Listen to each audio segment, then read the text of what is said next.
السلام عليكم ورحمة الله تعالى وبركاته. مرحبا بكم معنا في هذا الفيديو. غنهضروا ان شاء الله على العمرة ديال رمضان. اللهم بلغنا رمضان واياكم. غنحاول نوصل لكم ان شاء الله المعلومة قدر المستطاع، واللي بغى مزيد من الاستفسار المرجو الاتصال بالاخ ديالي رشيد الحمودي، هو غيزيد يشرح لكم ان شاء الله اكثر واكثر. ان شاء الله نحاول نقربكم شوية من المعلومه، بحكم الاخ ديالي خدام في هذا الشيء. المهم بالنسبه للسكن، كاينه الغرف كاينه الثنائيه والثلاثيه والرباعيه والخماسيه. المهم كلها كيمشي على قدر المستطاع ديالو. اللهم بلغنا واياكم. النصيحه اللي ننصحكم تفاديا، من الأحسن إذا كانت الغرفة ثنائية، من الأفضل كتنقص الخلافات، ومن الأحسن تجاوزوا الخلافات التي قد تبطل مناسككم. فهذا مهم جدا. في قوله تعالى: فلا رفث ولا فسوق ولا جدال في الحج، نظرا لاختلاف الجنسيات واختلاف الثقافات واختلاف المراتب الاجتماعية. وكنعاود نقولها، كنركز لكم على السكن. السكن يكون قريب من مكة المكرمة، لأن كيكون فيها الإقامة أطول. البعد ديال الوطيلات ماشي هو القريب، أكيد كيكون فرق مادي، ماشي مشكل. هذه تسمعوا، كل ما كان الفندق قريب من الأماكن المقدسة كان السعر أكثر وكانت الراحة أكثر. المهم اللي ميسور من الأحسن، واخا يكون الثمن مرتفع ما فيها باس، تكون أقرب من الأماكن المقدسة. المهم جزاكم الله خيرا. بالنسبة للغرف الرباعية والخماسية والسداسية، السداسية ما ننصحكمش بها لأن كيكون فيها الضجيج أكثر. هي صراحة كتلاقي مع ناس، الناس اللي هما مثلا كاين اللي كيكونش قاري كتقدر تفهميه وهذا، ولكن كيكون فيها الصداع اكثر. كيكون المكيف هوائي، كاين اللي يبغيه كاين اللي ما يبغيش. في هاد الحالة يتوجب علينا الصبر ثم الصبر. ن- وبالنسبة في الليل مثلا، كاين اللي بغى ينعس، كاين اللي بغى يسهر، كاين اللي بغى ينعس بكري باش يفيق بكري، كاين اللي بغى يطيب العشاء. يعني ما كيكونش التفاهم الا كانوا الناس كتارين. المهم من الأحسن كاع تكون 4 الأشخاص. تفاديا قداش ما قل عدد الأشخاص، يعني كتكون أفضل وأحسن. يعني الواحد ماشي باش يأدي المناسك ديالو، كيكون مبرمج الوقت ديالو، فاش غيفيق فاش غينعس ما عدا الا كانت العائلات كيكونوا متفاهمين بعضياتهم. اما الا كانت بعادين على بعضياتهم، من الاحسن تفاديا الصداع والشحناء والمدابزات. وكثير من الناس ما كيبغوش المكيفات الهوائيين، وحدين كيبغيو يطلقوهم وحدين لا. اللهم صل وسلم عليك يا رسول الله، اللهم صل وسلم عليك يا رسول الله. يا رب بلغ جميع أمة سيدنا محمد صلى الله عليه وسلم بالحج والعمرة. يا رب يا رب يا الله يا كريم. يا رب بلغ الجميع، يا رب وفق الجميع، يا رب يا ربي. المرجو جزاكم الله خيرا التركيز على مناسككم، باش دوزوا وقيته زوينه في مكة المكرمة، في الصلاة على النبي والدعاء وطلب الحاجة الله سبحانه وتعالى. الله كيحب عبده الملحاح.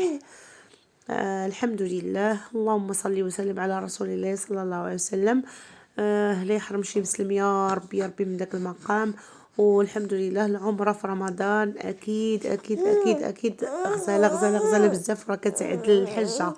لا يحرم شي مسلم يا ربي يا ربي يا ربي من داك المقام عقبال جميع المسلمين إن شاء الله. اللهم صل وسلم على الحبيب المصطفى صلى الله عليه وسلم.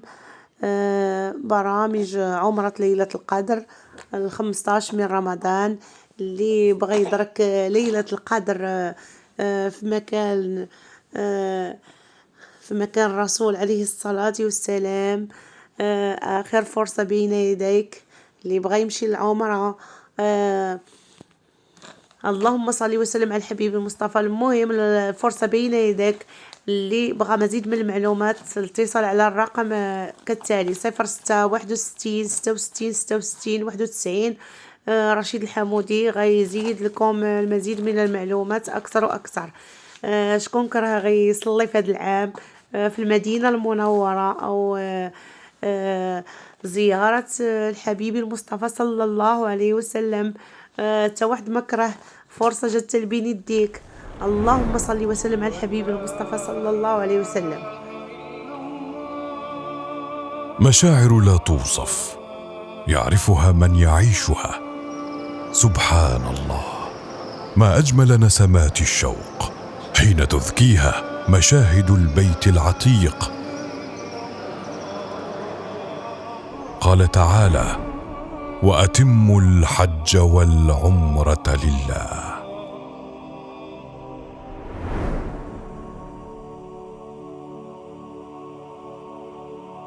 يستحب للمعتمر قبل العمرة الاغتسال والطهارة، إزالة شعر الإبط والعانة، وتقليم الأظافر، وتطيب البدن دون أن يمس الطيب ملابس الإحرام، ببياض كبياض الصحيفة الخالية من الذنوب. يلبس المحرم الإزار والرداء. أما المرأة فترتدي ملابس تليق ببيت الله غير متبرجة بزينة. تبدأ رحلة الجلال من الميقات. في الطريق إلى مكة يمر كل معتمر بميقات قدومه. المواقيت المكانية هي: ذو الحليفة أبيار علي لأهل المدينة، الجحفة رابغ لأهل الشام، قرن المنازل السيل الكبير لأهل نجد، يلملم السعدية لأهل اليمن، ذات عرق لأهل العراق. وهذه المواقيت لأهلها ولمن أتى عليها من غير أهلها. وأهل مكة يحرمون من أدنى الحل وهو خارج حد الحرم. ومن السنة مرور المسافر برا بالميقات فيعقد نية العمرة قائلا: لبيك اللهم عمرة. وإن خاف عدم تمكنه من الوصول إلى الحرم فله أن يشترط بقوله: فإن حبسني حابس فمحلي حيث حبستني. فأما المار بمحاذاة الميقات كالمسافر جوا أو بحرا فيجب عليه أن ينوي الإحرام عند المحاذاة، ولا يحل له تجاوز الميقات دون الإحرام. إذا أحرم المعتمر فلا بد أن يتجنب محظورات الإحرام، وهي: أولا قص أو حلق شيء من شعر الرأس أو البدن. ثانيا تقليم الأظافر. ثالثا تطيب البدن واللباس. رابعا لبس المخيط. خامسا تغطية الرأس. سادسا الجماع أو مقدماته. سابعا قتل الصيد. ثامنا لبس القفازين والنقاب للنساء. تاسعا عقد النكاح أو الخطبة. مهابة وحبا وإجلالا يدخل المعتمر البيت الحرام مقدما رجله اليمنى كما ورد في السنة الصحيحة قائلا: اللهم صل على رسول الله. أعوذ بالله العظيم وبوجهه الكريم وسلطانه القديم من الشيطان الرجيم. اللهم افتح لي أبواب رحمتك. بمشاهدته الكعبة يتوقف عن التلبية ويتوجه نحو ركن الحجر الأسود ليبدأ الطواف من عنده. والسنة أن يقوم بالاضطباع، وهو أن يجعل رداءه تحت إبطه الأيمن كاشفا عن كتفه الأيمن، وأن يغطي كتفه الأيسر بطرفي الرداء.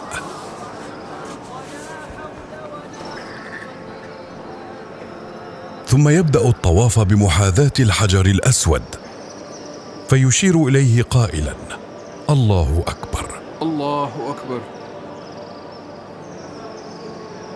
ويسن له لمس وتقبيل الحجر الأسود إن لم يكن في ذلك أذية لأحد، وإن لم يستطع استلمه بعصا أو نحوه وقبلها، وإن لم يستطع اللمس أو الاستلام وأشار إليه فإنه لا يقبل ما أشار به.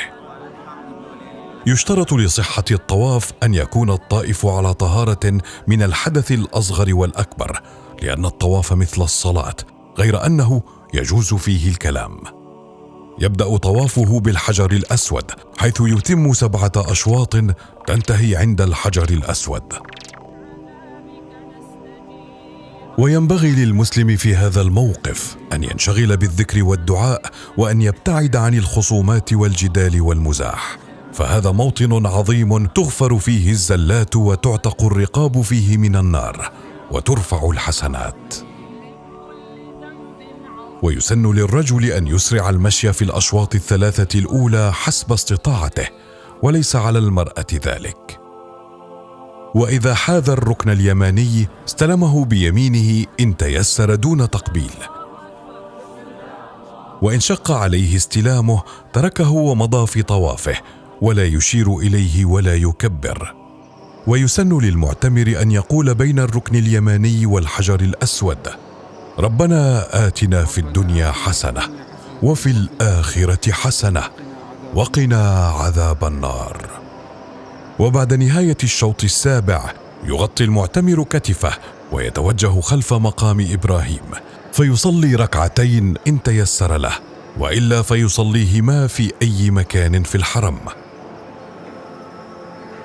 ويقرأ سورة الكافرون، قل يا أيها الكافرون، في 2 ركعة الأولى، وسورة الإخلاص، قل هو الله أحد، في 2 ركعة الثانية بعد الفاتحة.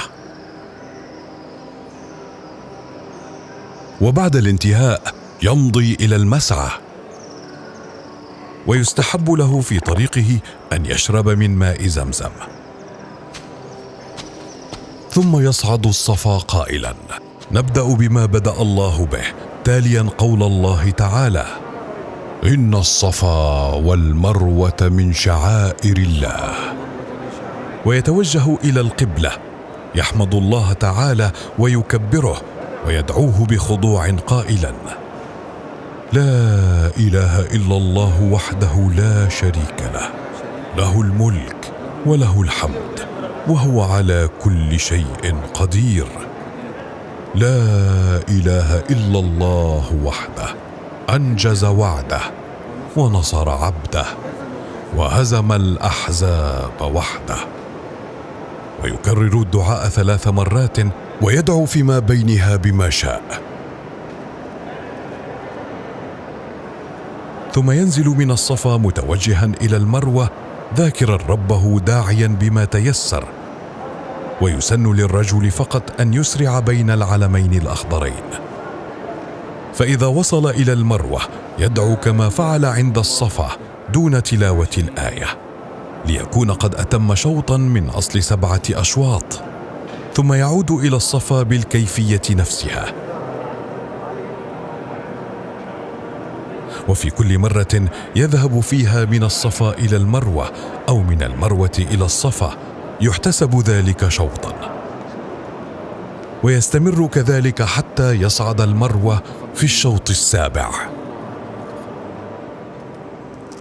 وللرجل إن أراد التحلل أن يحلق شعر رأسه كله أو يقصره، والمرأة تقص من شعرها قدر أنملة، وهي مقدار رأس الإصبع من جميع الشعر.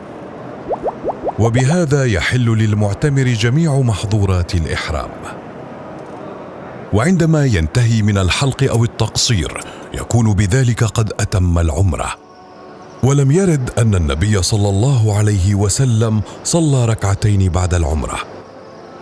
أيها المعتمر، قد قدمت من مكان بعيد وتعبت، فاتبع هدي النبي صلى الله عليه وسلم وتوجه إلى الله بالدعاء راجيا أن يقبل منك.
مشاعر لا توصف يعرفها من يعيشها.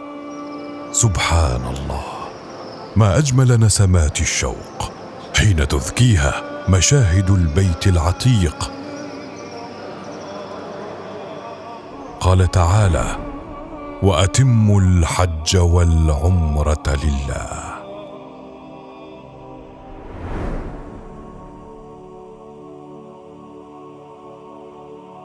يستحب للمعتمر قبل العمرة الاغتسال والطهارة، إزالة شعر الإبط والعانة، وتقليم الأظافر، وتطيب البدن دون أن يمس الطيب ملابس الإحرام، ببياض كبياض الصحيفة الخالية من الذنوب. يلبس المحرم الإزار والرداء. أما المرأة فترتدي ملابس تليق ببيت الله غير متبرجة بزينة.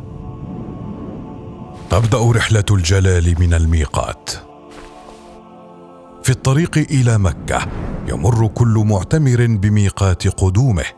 المواقيت المكانية هي: ذو الحليفة أبيار علي لأهل المدينة، الجحفة رابغ لأهل الشام، قرن المنازل السيل الكبير لأهل نجد، يلملم السعدية لأهل اليمن، ذات عرق لأهل العراق. وهذه المواقيت لأهلها ولمن أتى عليها من غير أهلها. وأهل مكة يحرمون من أدنى الحل وهو خارج حد الحرم. ومن السنة مرور المسافر برا بالميقات فيعقد نية العمرة قائلا: لبيك اللهم عمرة. وإن خاف عدم تمكنه من الوصول إلى الحرم فله أن يشترط بقوله: فإن حبسني حابس فمحلي حيث حبستني. فأما المار بمحاذاة الميقات كالمسافر جوا أو بحرا فيجب عليه أن ينوي الإحرام عند المحاذاة، ولا يحل له تجاوز الميقات دون الإحرام. إذا أحرم المعتمر فلا بد أن يتجنب محظورات الإحرام، وهي: أولا قص أو حلق شيء من شعر الرأس أو البدن. ثانيا تقليم الأظافر. ثالثا تطيب البدن واللباس. رابعا لبس المخيط. خامسا تغطية الرأس. سادسا الجماع أو مقدماته. سابعا قتل الصيد. ثامنا لبس القفازين والنقاب للنساء. تاسعا عقد النكاح أو الخطبة. مهابة وحبا وإجلالا يدخل المعتمر البيت الحرام مقدما رجله اليمنى كما ورد في السنة الصحيحة قائلا: اللهم صل على رسول الله. أعوذ بالله العظيم وبوجهه الكريم وسلطانه القديم من الشيطان الرجيم. اللهم افتح لي أبواب رحمتك. بمشاهدته الكعبة يتوقف عن التلبية ويتوجه نحو ركن الحجر الأسود ليبدأ الطواف من عنده. والسنة أن يقوم بالانطباع، وهو أن يجعل رداءه تحت إبطه الأيمن كاشفا عن كتفه الأيمن، وأن يغطي كتفه الأيسر بطرفي الرداء.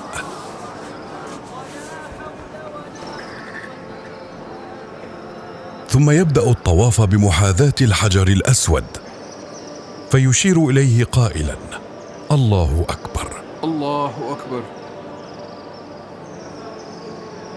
ويسن له لمس وتقبيل الحجر الأسود إن لم يكن في ذلك أذية لأحد، وإن لم يستطع استلمه بعصا أو نحوه وقبلها، وإن لم يستطع اللمس أو الاستلام وأشار إليه فإنه لا يقبل ما أشار به. يشترط لصحة الطواف أن يكون الطائف على طهارة من الحدث الأصغر والأكبر، لأن الطواف مثل الصلاة غير أنه يجوز فيه الكلام. يبدأ طوافه بالحجر الأسود حيث يتم 7 أشواط تنتهي عند الحجر الأسود.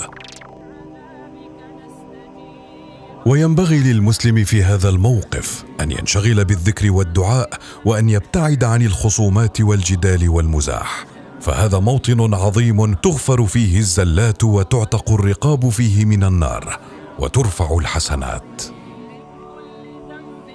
ويسن للرجل أن يسرع المشي في الأشواط الثلاثة الأولى حسب استطاعته، وليس على المرأة ذلك. وإذا حاذ الركن اليماني استلمه بيمينه إن تيسر دون تقبيل، وإن شق عليه استلامه تركه ومضى في طوافه، ولا يشير إليه ولا يكبر.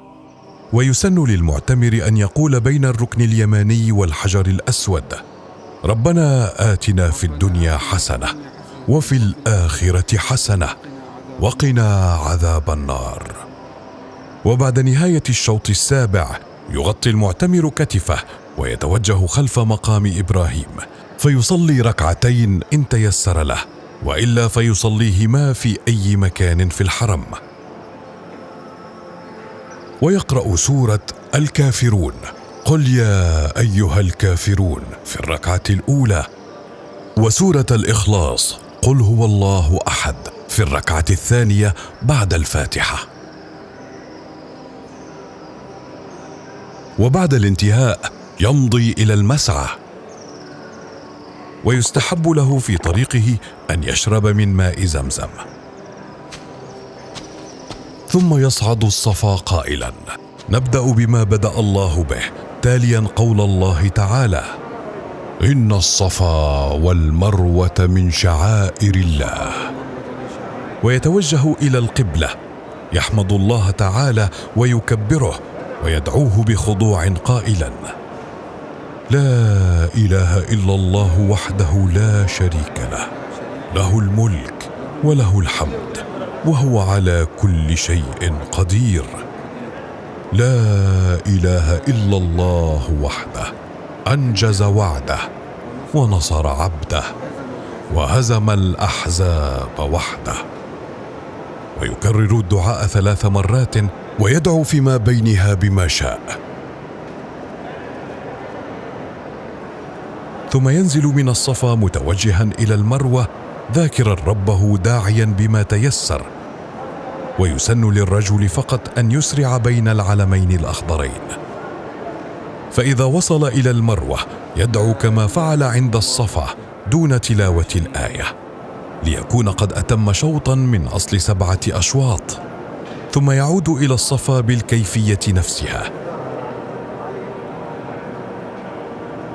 وفي كل مرة يذهب فيها من الصفا إلى المروة أو من المروة إلى الصفا يحتسب ذلك شوطا، ويستمر كذلك حتى يصعد المروة في الشوط السابع. وللرجل إن أراد التحلل أن يحلق شعر رأسه كله أو يقصره، والمرأة تقص من شعرها قدر أنملة، وهي مقدار رأس الإصبع من جميع الشعر، وبهذا يحل للمعتمر جميع محظورات الإحرام. وعندما ينتهي من الحلق أو التقصير يكون بذلك قد أتم العمرة. ولم يرد أن النبي صلى الله عليه وسلم صلى ركعتين بعد العمرة. أيها المعتمر، قد قدمت من مكان بعيد وتعبت، فاتبع هدي النبي صلى الله عليه وسلم وتوجه إلى الله بالدعاء راجيا أن يقبل منك.